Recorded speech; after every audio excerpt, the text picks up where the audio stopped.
Hello, I'm Unreal Journeys. I am a virtual and augmented reality developer. Here we're in a city I built called Dark City 2. In the future we have shows and it will be a hub for people to come and discover about music, similar to a music blog. We got into 3D work after experimenting with projection mapping to augmented reality as well. Time after we had started picking up that skill set, we started archiving UNESCO sites, cultural heritage, music performances, dancers, basically the arts. And now we're looking to bring it here and archive it in a world like this that's accessible by everyone. We started the production on the Dark City world. The goal was to kind of emulate a music blog in a way. That way people can come to VRChat. A lot of them come to VRChat and they don't have anywhere to go, usually until they find that one friend that'll invite them to the place, and they're able to favorite the worlds.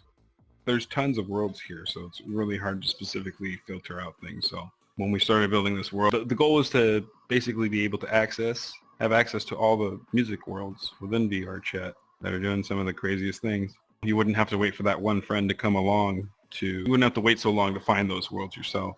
As you can see on some of the billboards and posters here, we were able to add some of the musicians and artists from VRChat here, kind of pay homage to them playing here and have them be discoverable by new people that are coming into VRChat daily. We're taking a break from VRChat.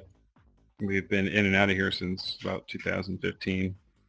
A lot of great creative people have come in here and are, have the freedom to build.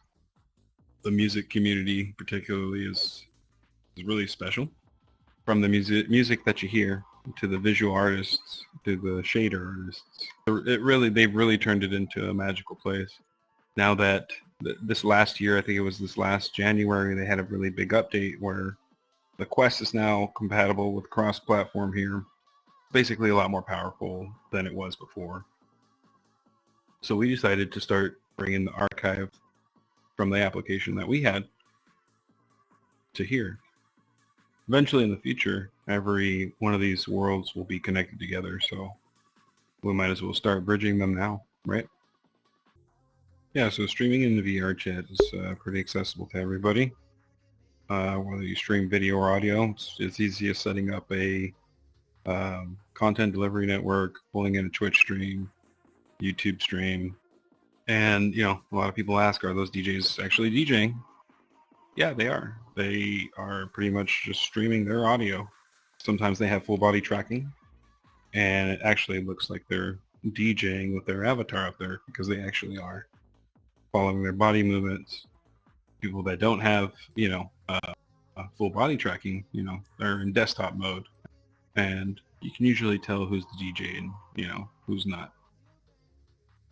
It's an interesting period that we're in with the technology and how fast it's growing. It reminds me of 1999 and the early 2000s when MySpace was getting really popular. Everyone was messing with HTML coding, and unknowingly they were flirting with a six-figure salary and didn't even know it. So right now I feel like all these kids playing Roblox and Minecraft are going to be building these worlds of the future. It's going to be very interesting seeing how that all turns out in the future, especially when augmented reality comes around.